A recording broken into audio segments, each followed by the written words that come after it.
Hoy vamos a estar estudiando acerca de convicción versus emoción, la marca de los verdaderos cristianos. Los verdaderos cristianos tienen la marca de la convicción.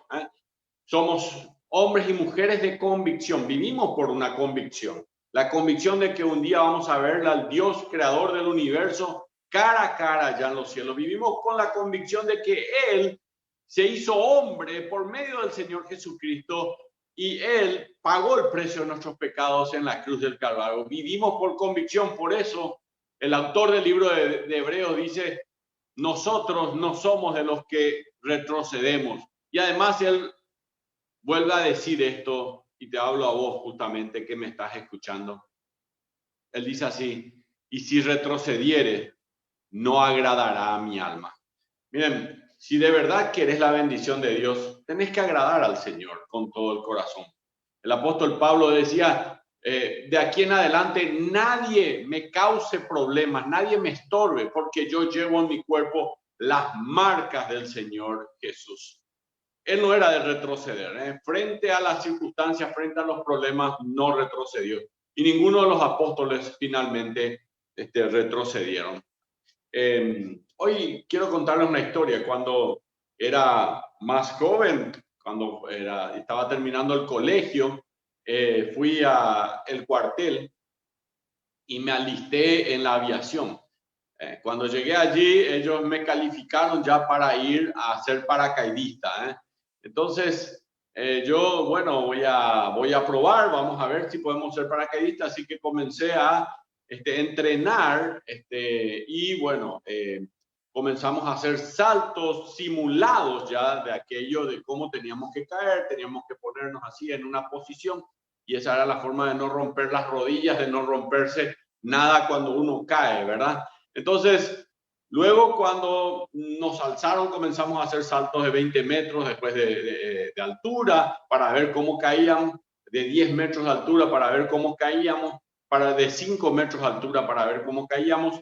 Entonces, a partir de ahí caíamos en lugares donde realmente uno podía caer, ¿verdad? No era que caíamos en tierra firme, ¿verdad? Entonces, con el tiempo nos iban entrenando para las caídas, porque los problemas más grandes son a veces las caídas, cuando uno va descendiendo. Pero entonces, luego nos pasaron una hoja donde decía que nosotros no le íbamos a culpar si nos moríamos en una caída, no teníamos que culparle al ejército por aquel error. Suponer que el paracaídas no se te abre. Sucedió en mi época, en el último año, que uno de los paracaídas no se abrió en una exhibición. No eran camaradas nuestros, eran otras personas, ¿verdad? Pero lo pudimos ver caer desde ahí y murió definitivamente, ¿verdad? No es fácil tirarse a 5.000 metros de altura y no es fácil tirarse a 10.000 metros de altura, ¿verdad? Y venir bajando, ¿verdad? Y luego los últimos 5 metros es caída libre, Ya vos tenés que saber caerte para poder no golpearte. Hay que tener convicción realmente. Mis padres tenían que firmar que si pasaba algo el Estado no era culpable. Finalmente no salté de ningún avión nunca, pero estuve allí cuando estaban saltando los camaradas y de verdad es emocionante, pero también tenés que tener mucha convicción para hacer aquello. La verdad que en la guerra y en los saltos de paracaidistas necesitas tener mucha convicción en lo que haces. En la guerra muchas veces vas con un arma, tenés que tener mucha convicción. Y también los saltos, ¿verdad? Porque imagínate, tenés que confiar en ese paracaídas que te va a atacar hasta bajar, ¿verdad? Tenés que tener mucha convicción. En la guerra siempre es importante tener convicción y mucha seguridad en lo que haces. Por eso el apóstol Pablo nos alienta a no retroceder nunca, a nunca cambiar nosotros nuestra forma de ver. Capaz has dejado un tiempo tu fe, te has quedado como afuera del Señor, pero el Señor está allí con una convicción de esperarte y de saber que vos vas a volver. Así que hoy yo te invito querida hermana, querido hermano, o sea, que vuelvas con todo el corazón al Señor y que le digas a Él, Señor, estoy aquí, estoy para ti, Señor. No quiero retroceder nunca más, porque honestamente la gente que retrocede, la gente que no tiene convicción en su vida, sufre mucho porque camina con un lado de su pierna en el mundo, con otro lado de su pierna en Cristo, y es un amargado, dirá tanto una amargada, porque ni es cristiano como debería serlo, ni tampoco está en el mundo como los otros que no tienen conciencia de todo lo que están haciendo. Hoy yo quiero hablarte acerca de esto, pero también, hermanos, estoy leyendo un libro muy lindo, se llama Locos por Jesús, se llama. Es la historia de gente que ha sufrido, y quiero hoy contarles la historia de James Abyss. James Abyss era un hombre, vivió en el año 1555. En el año 1555 estaba el oscurantismo. Había una persecución de la iglesia romana hacia aquellos que creían en Jesucristo, hacia aquellos que leían la palabra de Dios, y entonces había una persecución de la iglesia romana en aquel entonces, al punto de que la gente trataba de esquivarse lo más que pueda de estas personas. Y en la época del oscurantismo, se le llama, murieron alrededor de 6 millones de cristianos, murieron en aquel entonces. Bueno, James Abbey, él trataba de evitar ser arrestado por practicar su fe en todo momento. Un día fue capturado y fue llevado hasta el obispo de Norwich, en Inglaterra. El obispo de Norwich le amenazó y le dijo que tenía que dejar de hacer eso, y le dijo, te vas a ir a la cárcel y encima te vas a ir a la muerte después. Ahora, él le prometió libertad a Abbess si solo negaba su fe, y le iba además dar una bolsa de dinero si lo hacía.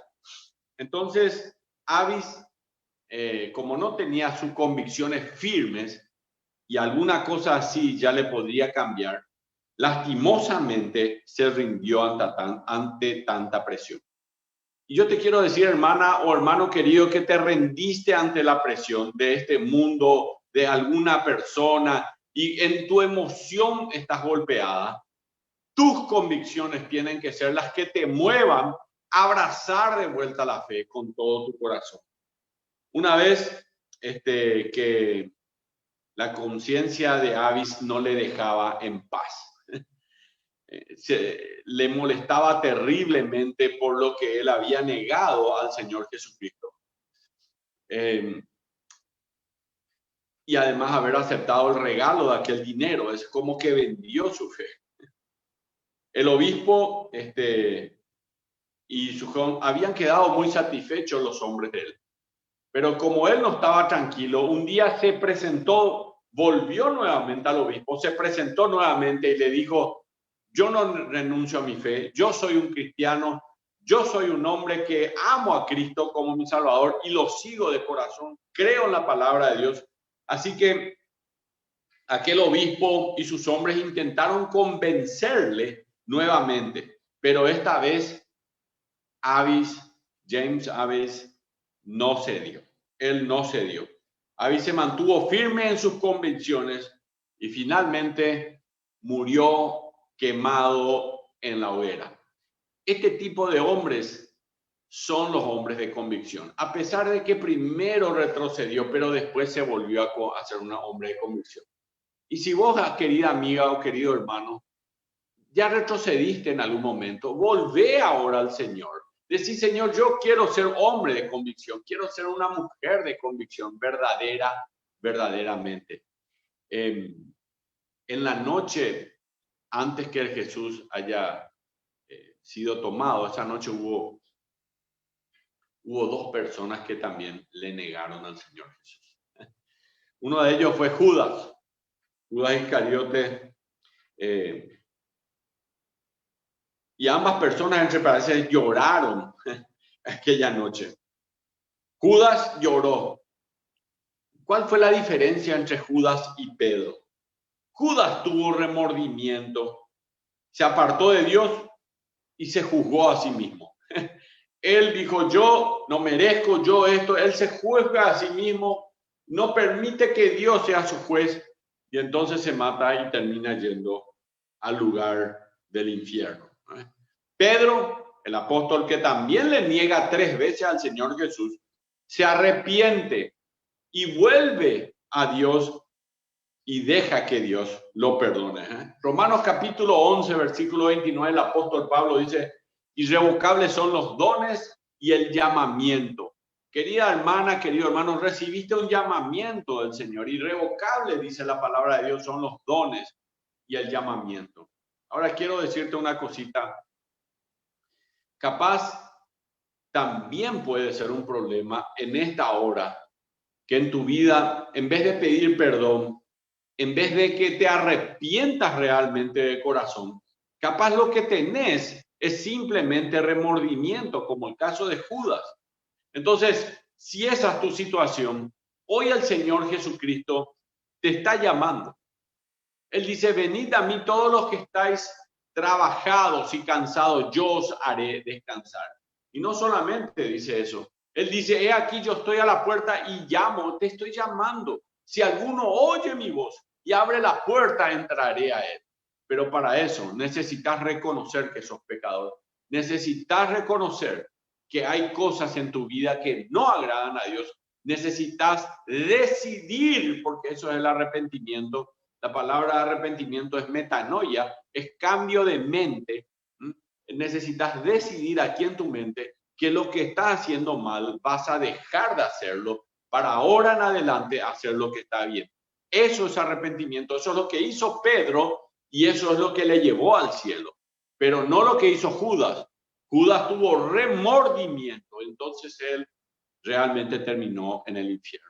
Quiero desafiarte en esta hora a que te arrepientas de corazón por haber retrocedido, por haber hecho cosas que a Dios no le agrada, le pidas perdón al Señor y le invites a Él a que esté en tu vida, porque Él está golpeando a la puerta de tu corazón y llamando. Y la Biblia dice, si alguno oye mi voz y abre la puerta, entraré a Él.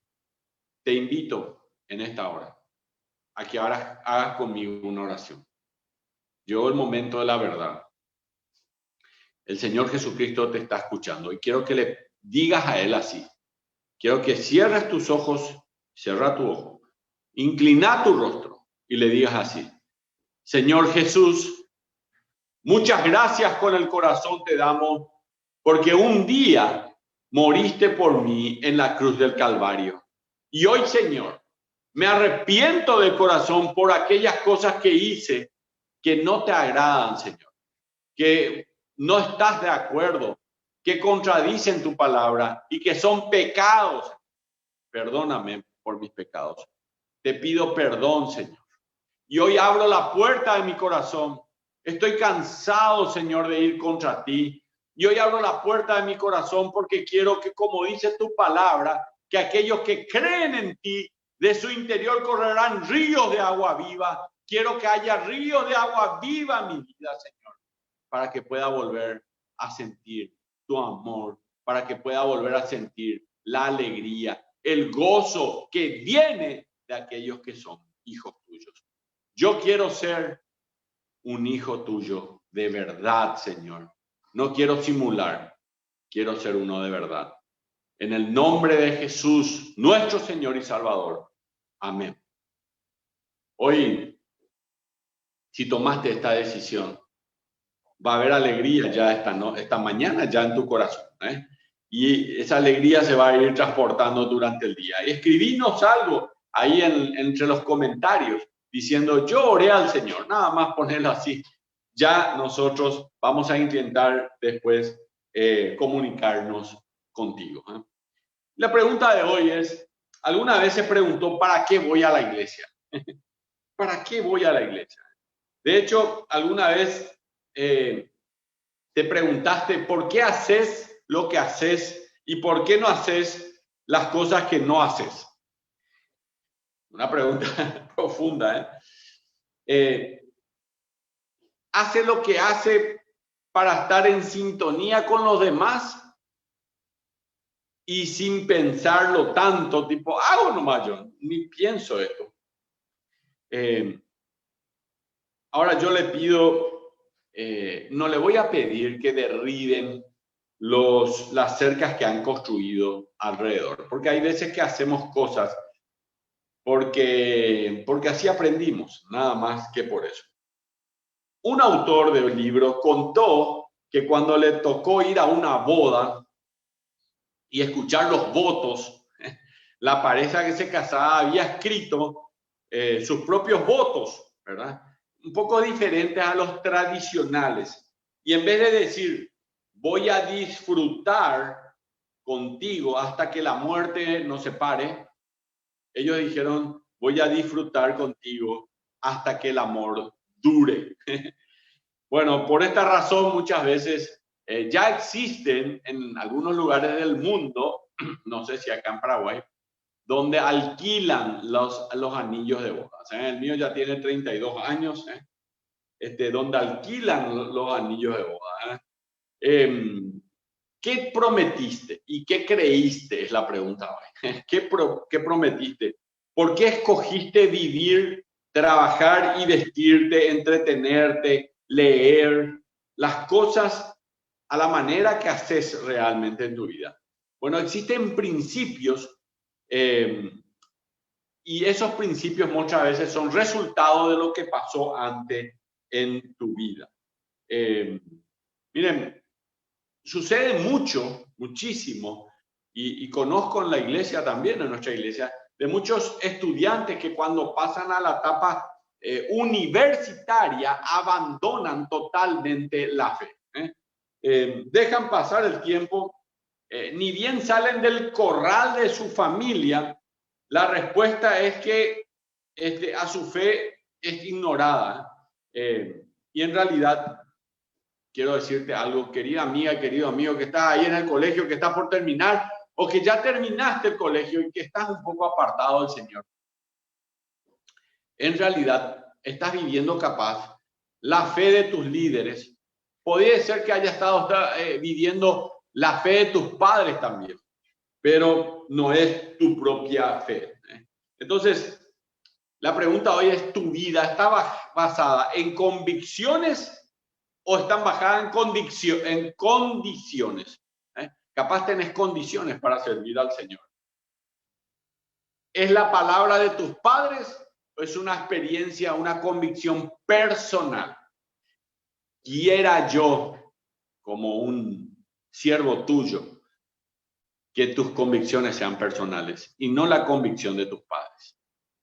Romanos capítulo 14, versículo 5, desafía a los creyentes a estar plenamente convencido en la mente. En otras palabras, que sea personal, plenamente convencido.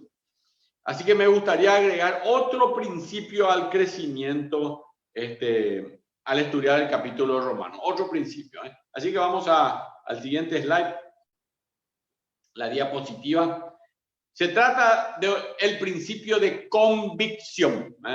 Convicción versus emoción era el tema. Hoy voy a enseñar el principio de convicción. Es un principio. Hermanos, van 40 años que soy hijo de Dios.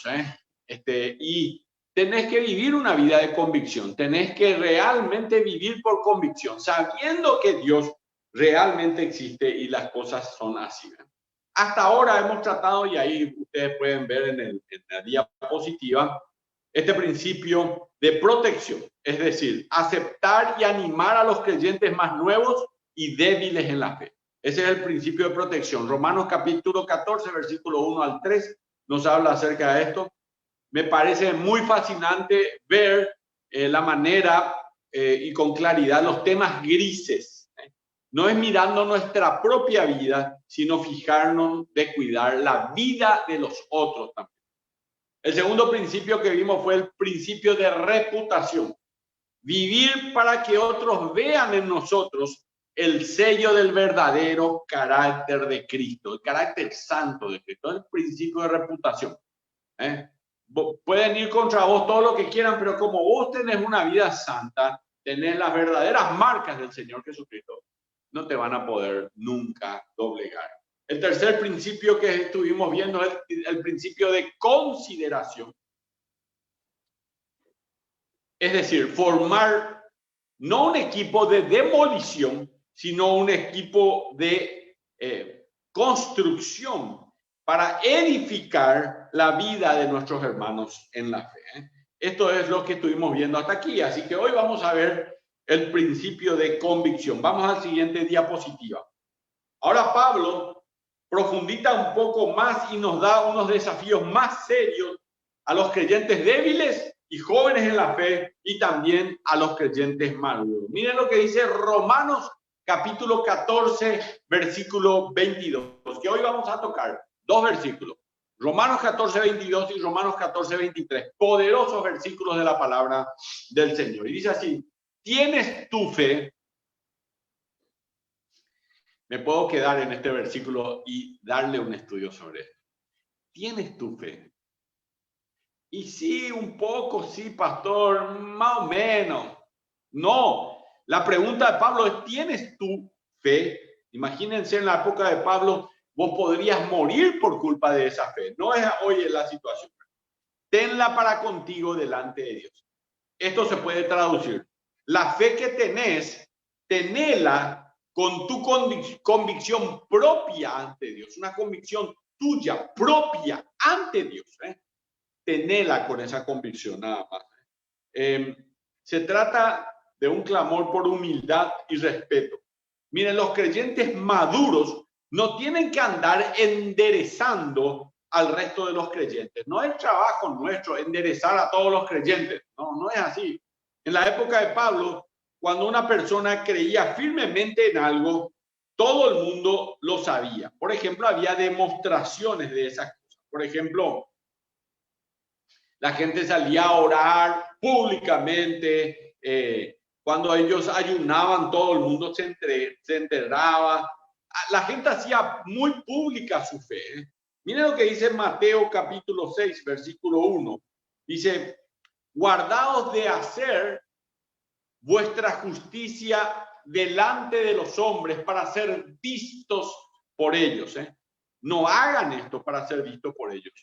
De otra manera no tendréis recompensa de vuestro Padre que está en los cielos. Cuando pues des limosna, no hagas tocar trompeta delante de ti, como hacen los hipócritas en las sinagogas y en las calles para ser alabados por los hombres. De cierto os digo que ya tienen su recompensa. Mas cuando tú des limosna, mira lo que dice: no sepa tu izquierda lo que hace tu derecha, para que sea tu limosna en secreto. Y tu Padre que ve en lo secreto te recompensará en público. No hagas para que la gente te aplauda, te está diciendo la palabra de Dios. Y cuando ores, otro más. No seas como los hipócritas, porque ellos aman el orar en pie en las sinagogas y en las esquinas de las calles para ser vistos por los hombres. De cierto os digo que ya tienen su recompensa. Mas tú, querida hermana y hermano, cuando ores, entra en tu aposento y cerraba la puerta, ora a tu Padre que está en secreto, y tu Padre que ve en lo secreto te recompensará en público. Y cuando ayunéis, no seáis austeros como los hipócritas, porque ellos demudan su rostro así, como muy frágiles, para mostrar a los hombres que ayunan. De cierto os digo que ya tienen su recompensa. Es decir, en otras palabras, algunas cosas que pueden ser vistas por los hombres no deben hacerse con ese propósito. No deben hacerse. El problema con la piedad pública, porque si le llamas así más o menos, es que necesitan reglas y nuevas reglas para intentar mantener convencidos a todos de nuestra santidad. Entonces, más reglas, porque tenemos que convencerla a todos de nuestra santidad. Los escribas y los fariseos eran especialistas en este tipo de cosas. Por ejemplo, los rabinos fariseos permitían que un hombre andara sobre un asno durante el día de reposo. Pero si llevaba un palo para golpear al animal y hacer que camine más rápido, sería culpable de hacer trabajo pesado, trabajo extra. Y de esa manera rompe el sábado. ¿Dónde dice la Biblia esto? En ningún lugar. Eran reglas de ellos nada más. Eran reglas de ellos y punto. Por ejemplo, una mujer no podía mirarse al espejo durante el día de reposo, ya que si ésta veía una imperfección o una cana, podría verse tentada a quitarse o a peinarla, lo cual es considerado trabajo. Imagínense. Los líderes religiosos de la época tomaron mandamientos simples como el de no cometer adulterio y le agregaron muchas especificaciones que no deberían hablar. Por ejemplo, los fariseos decían que si yo le miro a una mujer nomás, ya cometí adulterio. Así que cuando los fariseos andaban en público, seguramente era algo bastante cómico, ¿verdad? Algunas personas llamaban a estos los fariseos ensangrentados, porque en su afán de no mirar a las mujeres se golpeaban contra todo tipo de objetos que obviamente ellos no podían ver porque miraban hacia el piso para no mirar a las mujeres. Ellos lucían moretones y vendas espirituales, porque se golpeaban por causa de la santidad que ellos llamaban. Es como algunos líderes más recientes. También un hombre de Dios llamado Charles Finney.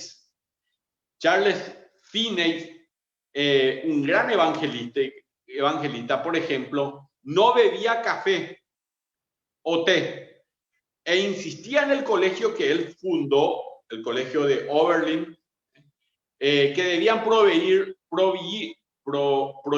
los estimulantes, incluyendo la Coca-Cola, la mostaza, el aceite, el vinagre y hasta la pimienta. Imagínense. Y bueno, es lo que llevan a un extremo. Esto es cuando vos vivís por reglas y no por convicciones en tu propia vida. La misma práctica se lleva a cabo en algunos seminarios hoy.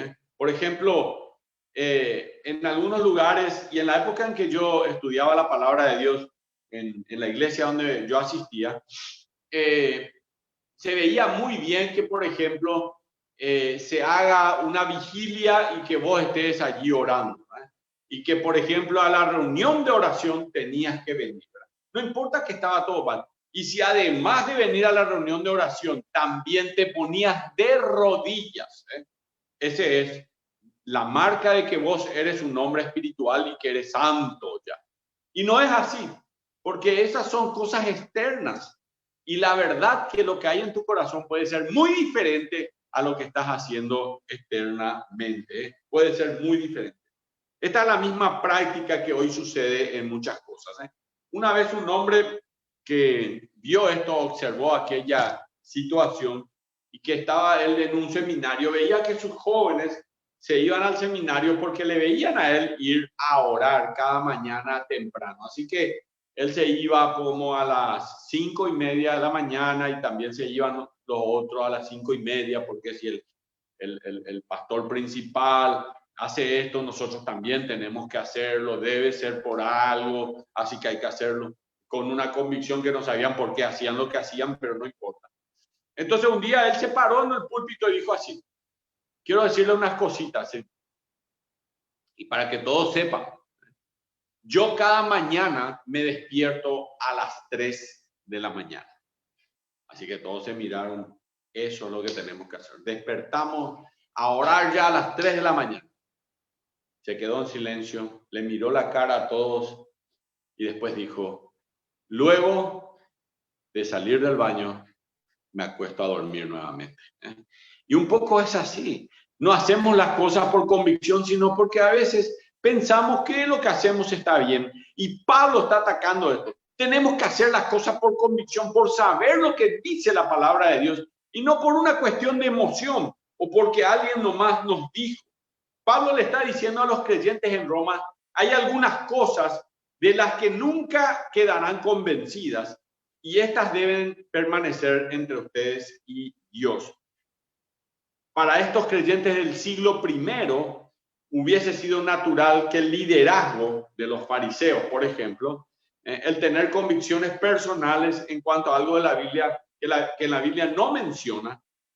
Entonces, por ejemplo, hubieran inventado nomás algo y los cristianos de aquella era lo hubieran seguido. Miren, los fariseos le hacían hacer, había más de 600 leyes que los fariseos tenían que nunca estaban en la Biblia, como eso, que las mujeres no se podían mirar a un espejo los domingos, los sábados, porque eran sabbat para ellos, ¿verdad? Y que los hombres no podían, al subirse al asno, no podrían golpearlos para que se muevan. Imagínense. Pablo está diciendo, no exhiban su libertad. Algunas cosas deben ser cuestión de disciplina privada y santidad personal, pero no exhiban su libertad. Esta frase en Romanos 14, 22 podría también traducirse así: mantengan su fe entre usted y Dios. Manténganla, pero entre usted y Dios. Miren, obviamente Pablo no está diciendo que no debemos compartir nuestra fe, ya que en Romanos, en el capítulo 10, versículo 13 al 17, él nos alienta, ahí un poquito antes nomás, estamos en Romanos 14, en Romanos 10, él nos está alentando a compartir nuestra fe y compartir a todo el mundo la fe en el Señor Jesucristo. Y él dice en Romanos 10, 13, porque todo aquel que invocar el nombre del Señor será salvo. ¿Cómo pues invocarán aquel en el cual no han creído? ¿Y cómo creerán en aquel de quien no han oído? ¿Y cómo oirán sin haber quien les predique? ¿Y cómo predicarán si no fueren enviados? Y como está escrito, cuán hermosos son los pies de los que anuncian la paz, de los que anuncian buenas nuevas. Mas no todos obedecieron el evangelio. Pues Isaías dice, Señor, ¿quién ha creído nuestro anuncio? Y Romanos capítulo 10, versículo 17, un versículo tremendo, dice, así que la fe es por el oír por la palabra de Dios. Entiendan entonces que la declaración aquí de Pablo en Romanos 14 no puede ser interpretada en el contexto de Romanos 10. Porque hay que predicar el evangelio, pero cuando tiene que ver con lo que tiene que ver con las cosas personales, el contexto del cual habla Romanos 14 es todo lo que él viene hablando en Romanos capítulo 14, el principio de reputación, todos los principios que estuvimos viendo y hoy el de convicción. Esa debe ser el trasfondo en la cual tiene que estar, y esto tiene que ser interpretada esta parte. Vamos a la siguiente diapositiva y quiero darles 3 niveles de convicción personal. Yo necesito, hermanas y hermanos, queridos amigos, si hay algo que en esta hora te quiero rogar, es que tengas convicciones personales. Que nadie te mueva, que nadie te cambie la película, nada más porque vino un hermano, te dijo algo, vino una hermana, te hizo algo, y vos no tenés que cambiar porque al Señor Jesucristo es a quien vos seguís. Así que 3 niveles de creencias personales y cada nivel es definido con claridad por las Escrituras. Estos son 3 niveles de convicción personal. El primer nivel, que está allí en la diapositiva que está al lado mío, es el nivel de convicción. Este nivel de la preferencia personal. El primer nivel de convicción es la preferencia personal. La preferencia personal yo lo defino como una decisión basada en una evaluación de sentimientos personales, trasfondo y gustos. Entonces, este es el primer nivel, el nivel de preferencia personal.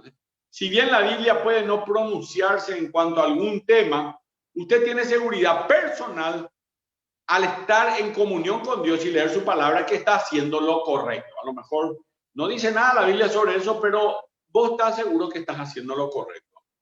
Así que estás al tanto de que ningún versículo prohíbe hacer lo que estás haciendo. Podés cambiar de pensar, pero a esta altura, con lo que sabés y cómo te sentís, estás tranquila o estás tranquilo. La palabra por eso uso es preferencia, preferencia personal, así dice el título, ¿eh? Preferencia. Y escogí esto como número 1 porque es el nivel de convicción de preferencias personales. Se trata de una aplicación, de aplicar sentimientos personales, gustos y trasfondo a su andar presente en Cristo. Miren, eso es lo que todos tenemos, preferencias, y hacemos eso. Entonces, tengan cuidado, hermanos, de que lo que ustedes están haciendo o juzgan a alguien o menosprecian a alguien simplemente por un tema de niveles de preferencias en su vida. Pero vamos al segundo nivel. El segundo nivel, vamos a la siguiente diapositiva, es el nivel de convicción, es la certeza personal. Primero la preferencia y ahora la certeza personal. ¿Cómo lo defino? Una aplicación de la escritura a su vivir diario con Cristo. Si bien la Biblia no habla específicamente de la cuestión, vos sentís el peso de una instrucción bíblica a favor de una decisión que vas a tomar. Entonces, por eso es la certeza personal. Porque hay un pasaje bíblico que dice esto, por eso voy a hacer esto. Bueno, no es tan específico sobre la decisión que tomaste, pero a vos te da esa certeza personal. Una era preferencia personal, otra es la certeza personal. En la iglesia, por ejemplo, uno puede debatir sobre varios temas, pero por ejemplo, podemos debatir sobre si es que hay que mandarle a nuestros hijos o no a una escuela pública o a una escuela privada o a una escuela cristiana o enseñarle nomás en mi casa a leer y a escribir. En otros lugares del mundo eso es muy normal y últimamente con lo del COVID acá podría ser normal también dentro de poco, ¿verdad? Entonces, algunos dicen, por ejemplo, que si yo le mando a una escuela cristiana, estoy a favor porque allí le van a tratar bien, va a crecer en la palabra de Dios porque es una escuela cristiana y eso es muy importante. Y entonces no se va a desviar del camino del Señor, porque por eso pago una escuela cristiana. Me parece una decisión correcta. El Colegio Life, que es un colegio cristiano, tiene apenas un 40% de los alumnos son cristianos. El resto, los 60% restantes, los estamos ganando para Cristo. Entonces están los que envían a sus hijos a los colegios que son públicos, porque dicen, ya que allí son públicos, él tiene que aprender a ganar a uno más para Cristo, entonces que se vaya a un colegio público. Bueno, tiene la certeza que dice la Biblia, tenemos que predicar el evangelio, por eso mando a mi hijo a un colegio público. Bueno, no es exactamente eso lo que tenés que hacer, ¿verdad? No es el único lugar donde se predica la Biblia en un colegio público. También están los vecinitos tuyos, también están los amigos, también están tus primos también están los amigos de tus compañeros de colegio. Está mucha gente. Vos podés salir a la plaza donde jugás fútbol y ahí podés ir a hablarle de Cristo a los chicos. Entonces, no hay un mandato de decir en la Biblia que diga, tenés que llevar a tu hijo a un colegio cristiano. O tenés que llevar a tu hijo a un colegio público. O también la Biblia habla de que los padres tienen que instruir a su hijo. Deuteronomio capítulo 6 dice que tenemos que instruirle, sobre todo la palabra de Dios dice que la atarás a su mano, lo pondrás en su frente, pondrás en los dinteles de tu casa, instruyendo al niño. instruyendo al niño. Deuteronomio 6, lo pueden ver. Y entonces uno dice, bueno, entonces quiere decir que yo nomás voy a instruir a mi hijo en mi casa. Bueno, es cuestión de certeza personal. Ya les digo, eso no dice la Biblia, no es así porque esto es algo secular, no es en cuanto a la palabra de Dios. En cuanto a la palabra de Dios, entonces el padre y la madre tienen que instruir a su hijo en su casa. Tampoco dice eso la Biblia. Dice que tenés que ser un ejemplo y que también tenés que hablar de la palabra de Dios en tu casa. Está muy bien.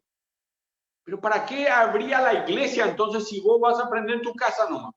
¿Para qué habrían los dones del Espíritu Santo, los dones de exhortación, los dones de maestro, los dones de servicio, los dones evangelistas, si en tu casa nomás tenés todo?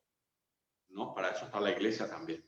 Y también en la iglesia le van a instruir a tu hijo, ¿entendés? Entonces, la segunda de las convicciones es la convicción de la certeza personal. No son los versículos exactamente como vos lo interpretás, pero te pueden dar una certeza, y si te dan una certeza, está bien, no te digo está mal. La primera es la preferencia personal, la segunda es la certeza personal.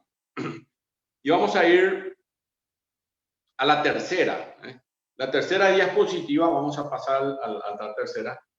El tercer nivel es el nivel que se basa en mandatos personales, en mandatos personales. Quiero decirle algo nomás muy interesante sobre la certeza personal, ¿verdad? Todavía sin pasar al tercer nivel, aunque ya está ahí la diapositiva, pero algo más, que leí en la historia de Hudson Taylor. Hudson Taylor fue el primer misionero que fue a la China a predicar el evangelio a los chinos. Y Hudson Taylor se preguntó a sí mismo si por qué no tenía tanto éxito él, hablando incluso chino ya. Y una de las cosas del por qué él no tenía tanto éxito era por su pinta occidental, era rubio, casi pelirrojo, ¿verdad?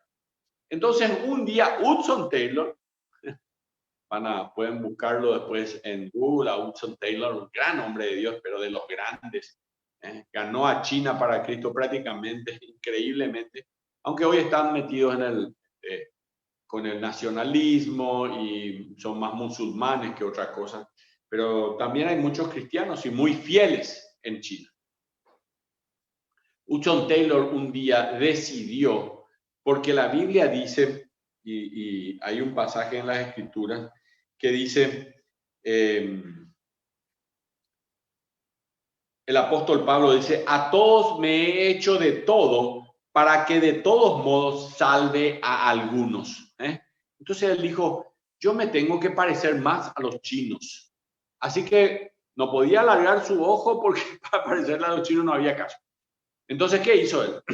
Agarró y se tiñó el pelo, se dejó pelo largo para hacerse unas trencitas en el cabello, se vistió con ropa como usaban los chinos, con un sombrerito como usaban los chinos, y a partir de ahí él dijo, a todos me hago de todo, para que gane a alguno para Cristo.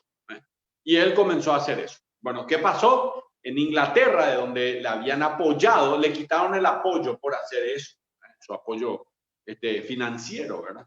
Y él tuvo que armar su propio equipo de gente que le apoyaba financieramente para poder continuar el trabajo evangelístico en la China. Ahora, ese versículo bíblico no dice que te tenés que vestir de chino para ganar a los chinos, pero él lo interpretó así, es la certeza personal. Bueno, vamos al punto 3, ya estaba ahí, me había venido a la mente este ejemplo, me parece muy, muy normal que hagamos cosas así. Tercero, el tercer nivel se basa en mandatos personales. Se puede definir como decisiones basadas en una interpretación clara de la Escritura en su caminar con Cristo. Decisiones basadas en una clara interpretación de las Escrituras, mandatos que tenemos nosotros en la Escritura. La Biblia habla de varios temas, no hay duda sobre este tema. No es cuestión de confusión, sino de sumisión. en la Biblia. Entonces, por ejemplo, la Biblia dice en 1 Corintios 6, 18, huid de la fornicación. La voluntad de Dios es que nos alejemos de lo inmoral, punto. Cualquier relación fuera de matrimonio no está bendecida por Dios y Dios no dice otra cosa. Eso es pecado. No podés orar sobre esto. Estoy teniendo otra mujer y voy a orar a Dios a ver si es su voluntad. No, eso es claro. La Biblia dice huid de la fornicación. Punto, se acabó. Ya no está en juego. Santiago 2:11, además que en Éxodo también dice, pero en el Nuevo Testamento, Santiago 2:11 dice, no matarás. Vos no podés, por ejemplo, hacer tu devocional y en medio de tu devocional después terminar orando, decirle, Señor, tengo ganas de matarle a este compañero de trabajo. Entonces orá a Dios a ver si Dios te da certeza personal o tu preferencia personal. Estos son mandatos personales.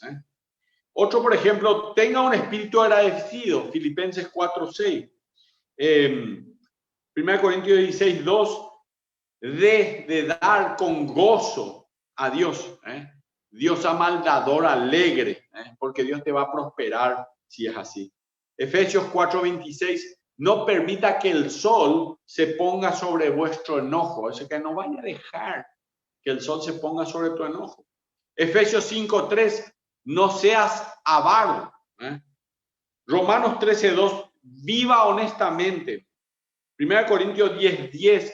No murmures y no te quejes. Gálatas 5:26. No envidia a lo demás.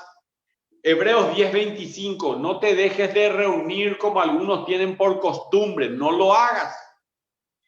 Mateo 5:4. Ama a tus enemigos.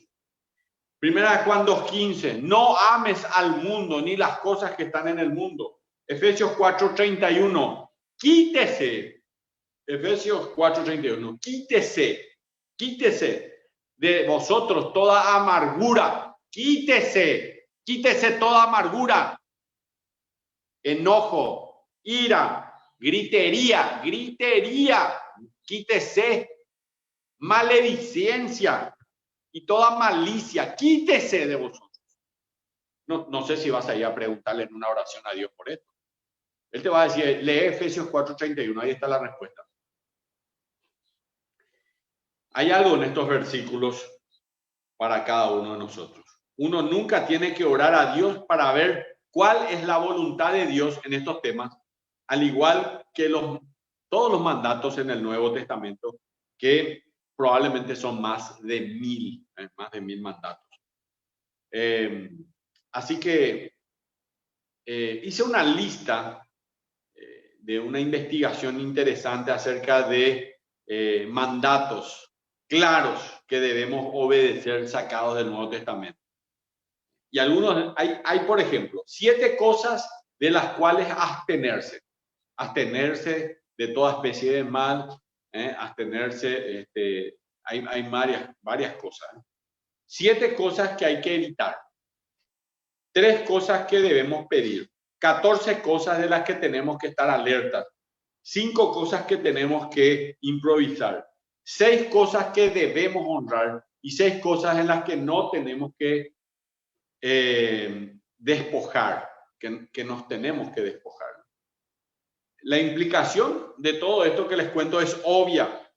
Si gastamos más tiempo, y escuchen bien esto, porque capaz lo que te voy a decir va a cerrar un poco la idea de lo que estoy hablando.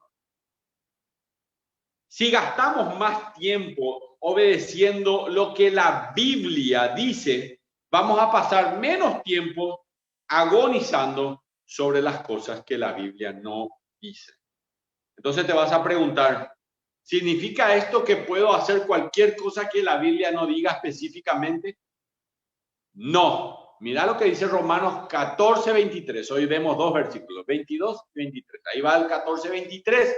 14:22, ya vimos los principios, muy importante realmente la convicción que tenemos que tener, que a veces son preferencias personales, a veces son certezas personales y otras veces son mandatos personales, que Dios te lo dice, ahí no tenés mucha duda sobre eso. Pero el versículo 23 viene la otra aplicación. Pero el que duda sobre lo que come es condenado porque no lo hace con fe, y todo lo que no proviene de fe es pecado. La regla para no equivocarse es esta: si estás en duda, no lo hagas. Cuando vos estás en duda en cuanto a si una acción va a glorificar a Dios y reflejar la justicia de Cristo en tu vida, estás en duda, no lo hagas. Si tu conciencia te transmite un poco de culpa, no te vayas a meter. En otras palabras, transitar estos tres niveles de tomar decisiones: preferencia, seguridad y mandatos. Preferencia, certeza y mandatos. Si llega a la conclusión de que tiene la libertad de hacer algo, pero al finalizar el día, su conciencia le molesta y le impide dar gloria a Dios, entonces no lo hagas. No uses tu libertad para ensuciar tu conciencia con barro. Bueno, vamos a la siguiente diapositiva. Hay tres palabras que son importantes. La primera palabra de todo es libertad. Libertad. Aquí en Romanos capítulo 14. Libertad. Tres palabras en cuanto a los temas grises. Estamos viendo Romanos capítulo 14. Temas delicados. El séptimo estudio sobre los temas delicados. Los temas grises. Eso que nos dice exactamente la palabra de Dios. Y uno sabe, ¿puedo hacer? ¿No puedo hacer? No está exactamente así en la Biblia. ¿Hago? No hago. Tres palabras que quiero que se te queden grabadas acá en la mente. Número uno, la palabra libertad. La libertad cristiana. Escoger tomar decisiones en nuestro estilo de vida por amor a Cristo y por amor a los otros. Yo soy libre, claro que soy libre. A libertad hemos sido llamados, dice la palabra de Dios. ¿Qué vas a hacer respecto a tu libertad? Y tiene que ver esto con nuestra entrega a Dios. En Romanos capítulo 14, versículo 6, habla un poco acerca de nuestra entrega a Dios, y nuestra libertad tiene que ver con eso. Y nuestra libertad también tiene que ver con nuestra preocupación por otros creyentes. El versículo 13 dice que no tenés que poner piedra de tropiezo u ocasión de caer a tu hermano. Versículo 13, Romanos 14, 13. Entonces, la libertad dice, dice, ahora tengo libertad de hacer lo que quiera. No, no dice eso. Dice, ahora tengo libertad de hacer lo que Jesús quiere que haga. La libertad no dice, tengo libertad de hacer lo que sea para que mejore mi vida, sino que dice, tengo la libertad de hacer de la vida de mis hermanos una vida mejor. Esta es la libertad cristiana. Tengo la libertad de hacer de la vida de mis hermanos una vida mejor. Esta es la libertad cristiana, queridos hermanos. Vamos a la diapositiva siguiente. Tres palabras le dije. La primera es la libertad.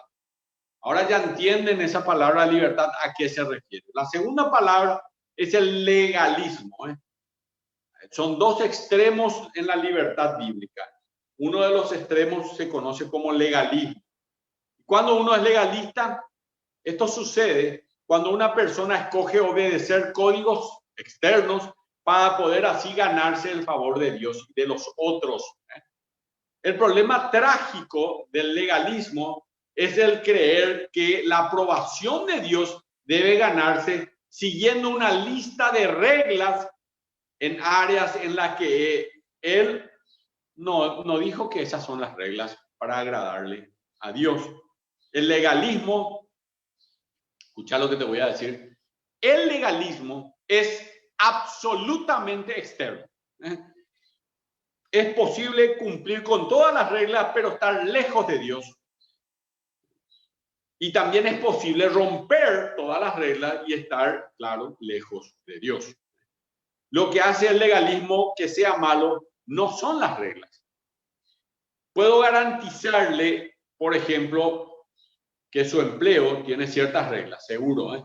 Tiene la hora en que tenés que llegar, la hora en que tenés que almorzar, a que si te ausentás tantas veces, tenés tales multas. Y aún así, uno no se va a su trabajo y dice, ¿qué legalista es este trabajo? Eso no es legalismo. Eso no es legalismo. Si al salir de la iglesia te vas a un restaurante de comida rápida y vas a ver que el empleado ya usa una remera que dice Pizza Hut, McDonald's, Domino's Pizza, Burger King, qué sé yo. La decisión del empleado no es ponerse esa remera. Esa es la decisión de la compañía para la cual él trabaja. Y les quiero decir que esto no es tampoco legalismo. No es legalismo. Miren, legalismo es la creencia que piensa que la camiseta hace que ese muchacho sea justo, sea un buen empleado. Un buen empleado puede ser que no tenga la remera, pero sea un buen empleado. Lo mismo hace que yo me ponga una camiseta que dice yo amo a Cristo y entonces la gente va a creer que de verdad yo amo a Cristo y a lo mejor yo estoy alejado de Dios. Legalismo es la creencia que si uno nunca sale de vacaciones, por ejemplo, en un trabajo y llega al trabajo tarde, siempre va a ser aceptable ante el patrón o ante Dios. Legalismo es creer que guardar reglas y cumplirlas es equivalente a desarrollar un carácter íntegro y santo. Miren, cuando viajé a Israel, había un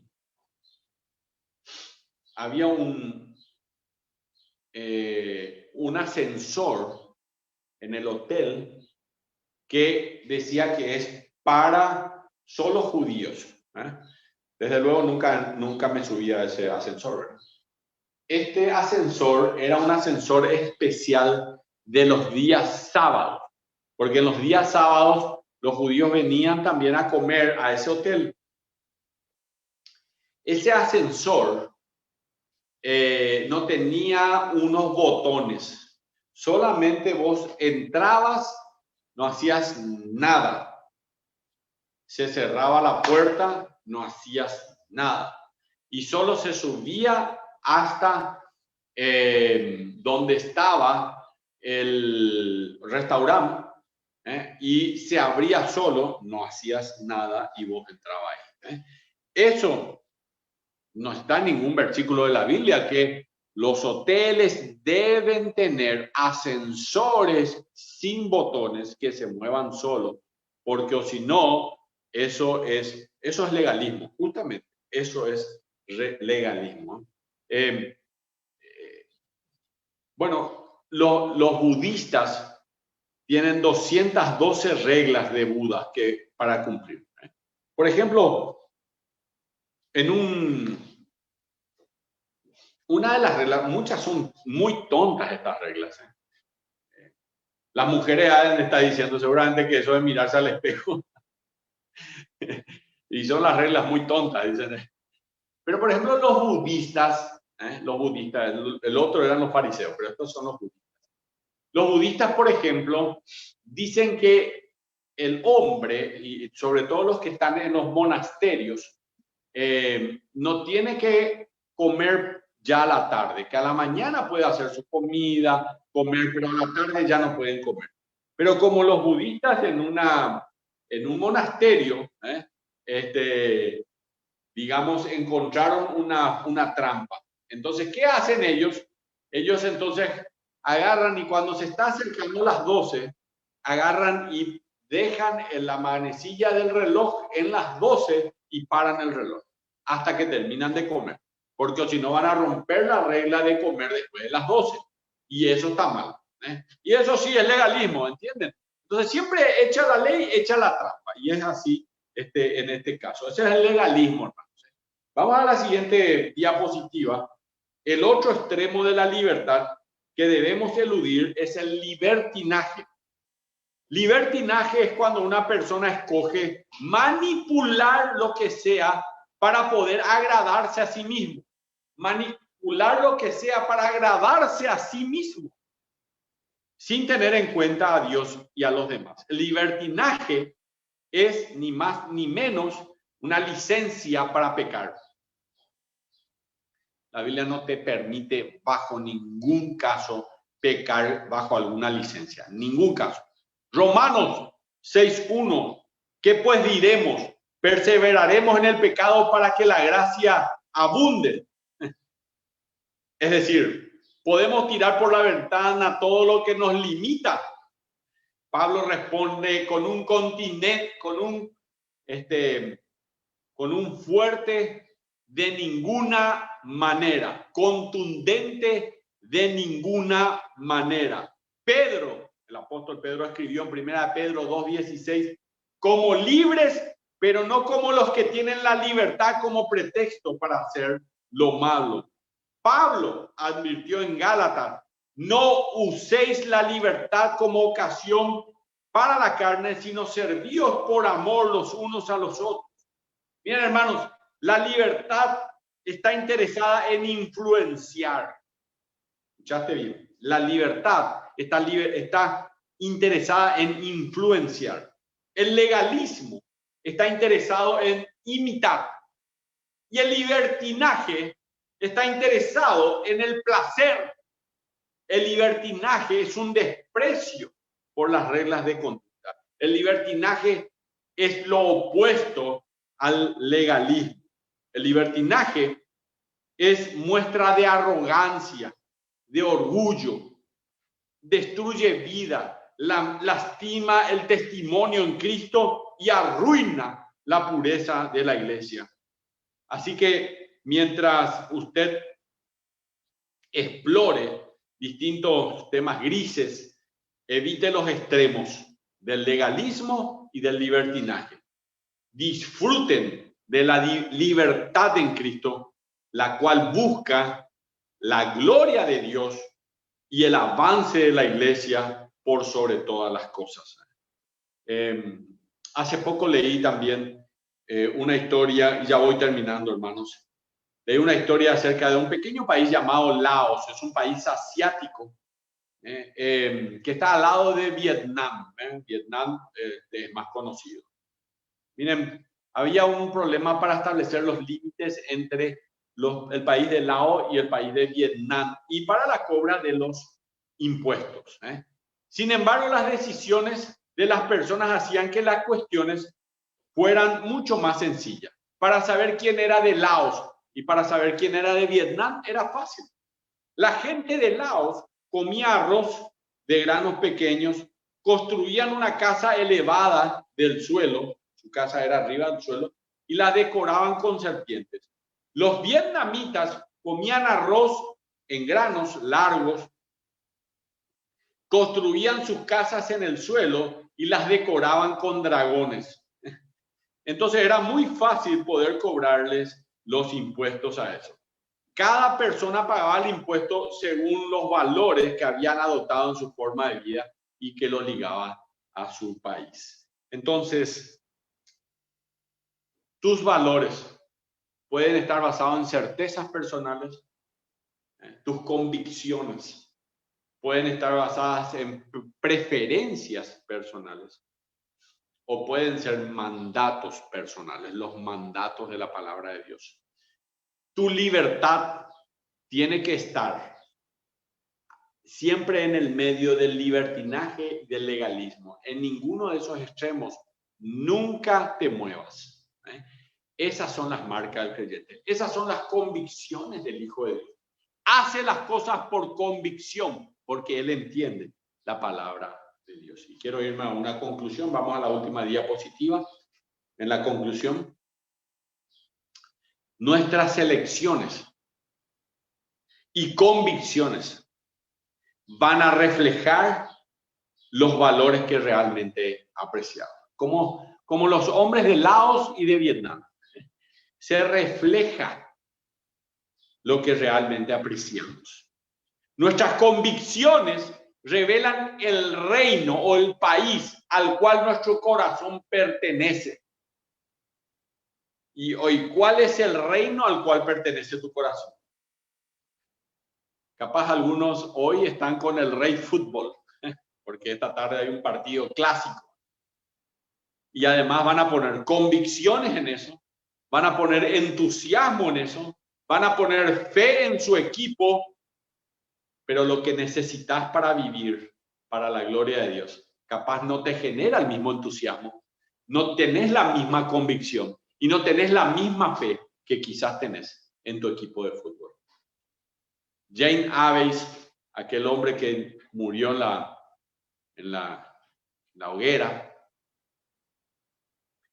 se recordó de que irrevocables son los dones y el llamamiento. Y es irrevocable, hermano, el llamamiento de Dios. Un día vas a estar en la presencia de Dios. Te quiero decir algo. No te hagas del sordo hoy. Escucha la voz de Dios. Y viví por fe. Tienes fe para contigo. Que sea convicción y no emoción. Nunca más. Vamos a orar a Dios. Padre bendito, muchas gracias por tu palabra. Gracias, Señor, porque nos enseña tremendas verdades, Señor. Quiero que cada hermana, cada hermano, cada persona que ha escuchado este mensaje tenga convicciones reales, firmes en su fe y que nunca se mueva por emociones para la gloria de tu nombre. Que, Señor, no haya dudas en su corazón. Que, Señor, estas personas lleven la marca del Señor. Que puedan vivir en libertad, pero no en libertinaje ni en legalismo, Señor. Que puedan vivir con certezas espirituales y con mandatos personales, pero no con preferencias, juzgando a los demás o con certezas personales que nada más tienen que ver con sus corazones y que causa problemas para otras personas.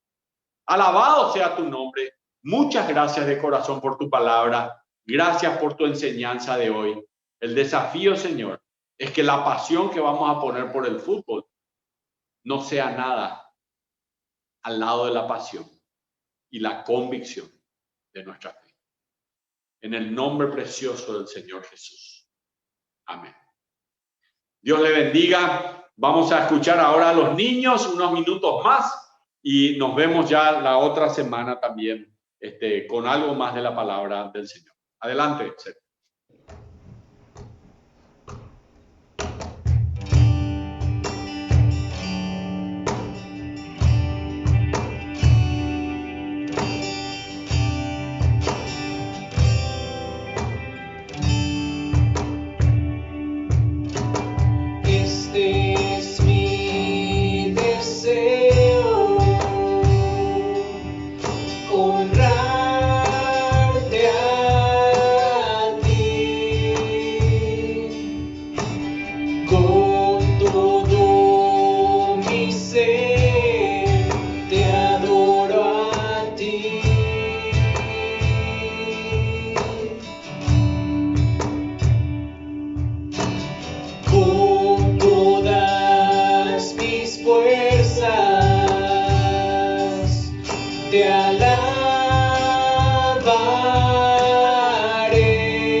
Este es mi deseo, honrarte a ti. Con todo mi ser te adoro a ti.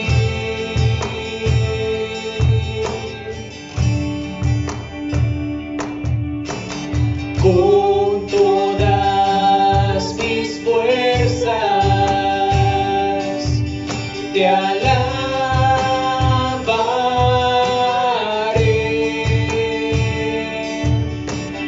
Mi adoración eres tú.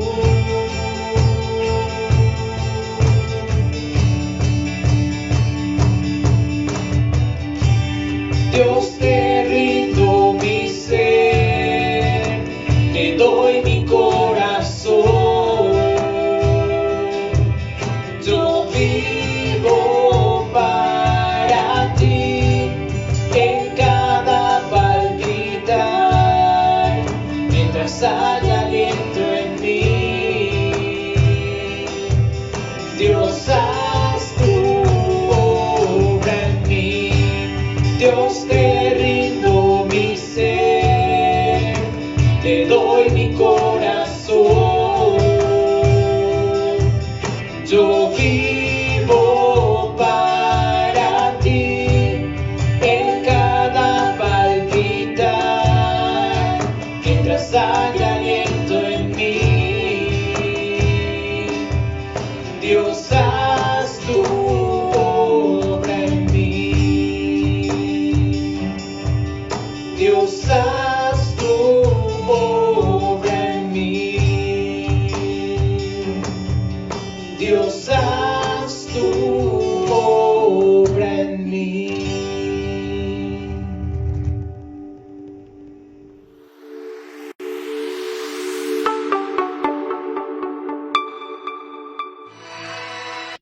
Tu amor es grande, grande, más grande de lo que pueda imaginar.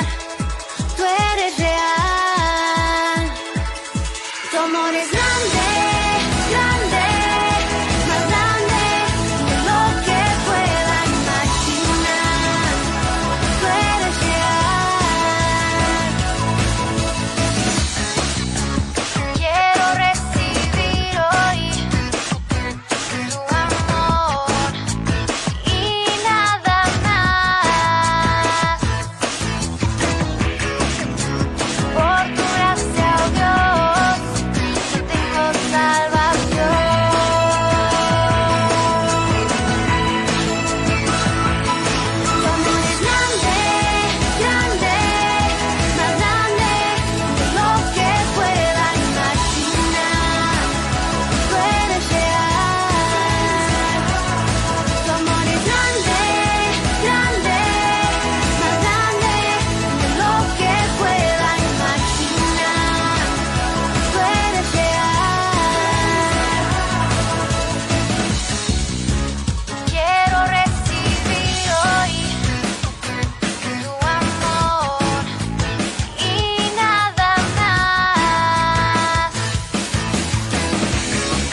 niños, hoy quiero presentarles a un amigo. Su nombre es Hakim.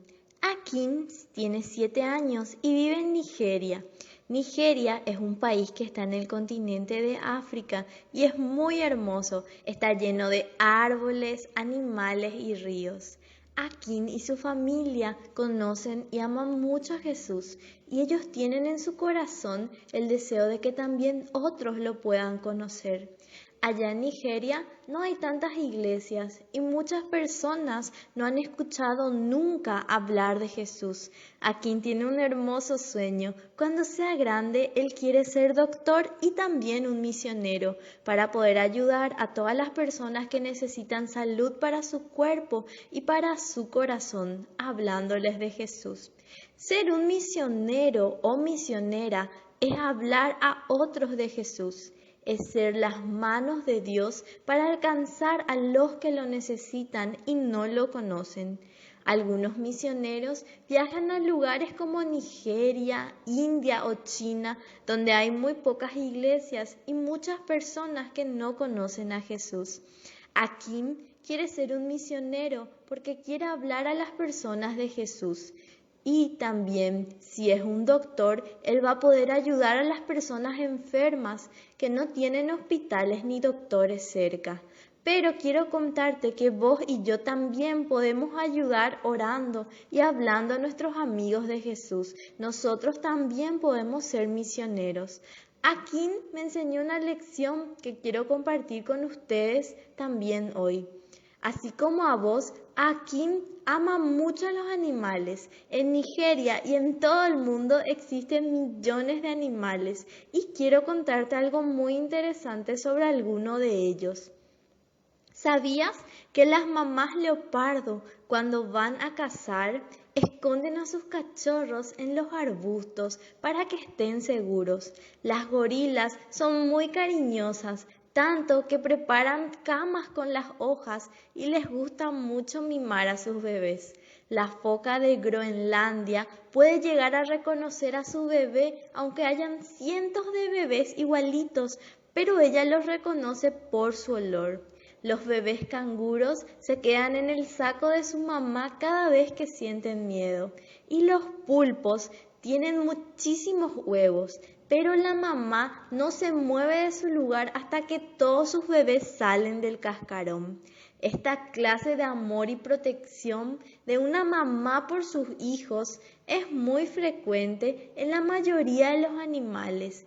En la Biblia, en Lucas 13:34, cuenta que Jesús estaba mirando a la ciudad de Jerusalén y aunque esta ciudad había hecho cosas muy malas, Jesús dijo: ¿cuántas veces quise reunir a tus hijos como reúne la gallina sus pollitos debajo de sus alas? Tanto nos ama Jesús que quiere cuidarnos como una gallina cuida a sus pollitos. Lastimosamente hoy vivimos en un mundo que no es seguro.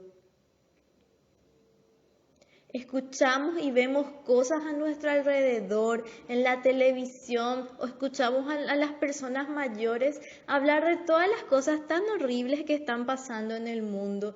Y a veces nos sentimos asustados, tenemos miedo por todo. Pero la Biblia dice que no tenemos que temer. En Mateo 6:8 dice que nuestro Padre, Dios, sabe todo lo que necesitamos. Dios nos conoce y nos ama. Él quiere recogernos y mantenernos en sus brazos, protegernos y cuidarnos como hace una gallina con sus pollitos. La Biblia también nos habla del amor y del cuidado de Dios. En Job 10:12 dice: me diste vida y me mostraste tu amor inagotable y con tu cuidado preservaste mi vida. Hakim aprendió de esta lección que el amor de Dios por las personas es tan grande, incluso mucho más grande que el amor que tienen los animalitos por sus bebés. Entonces por eso Hakim quiere ayudar para que muchas personas puedan saber esto. Si nunca antes habías escuchado que Dios te ama y quiere protegerte, hoy lo aprendiste.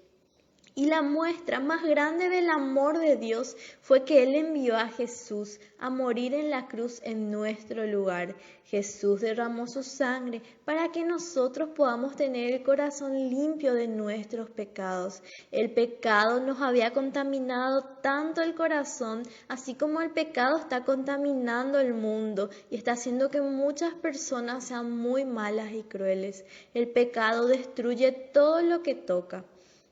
Pecado es todo lo malo que decimos, hacemos o pensamos que a Dios no le agrada. Este pecado tenía un castigo, pero Jesús tomó nuestro castigo cuando murió en la cruz por nosotros. Hoy, si nunca antes lo hiciste, puedes hablar con Dios y pedirle que limpie tu corazón y perdone tus pecados.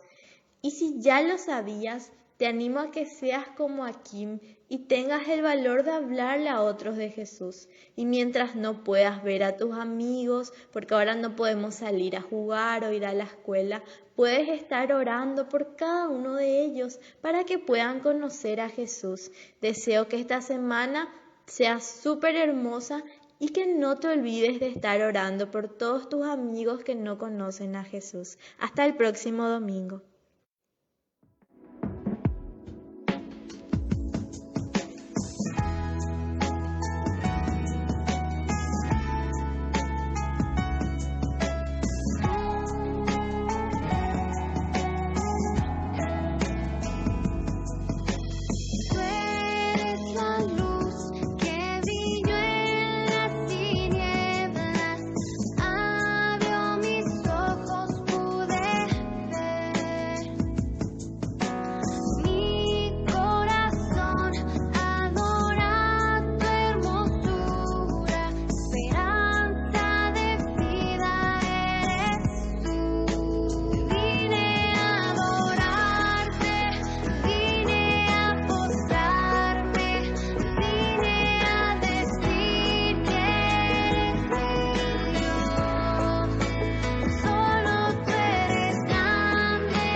caminos andaré, tú me enseñarás y nunca me olvidaré. Cuán dulces son tus palabras.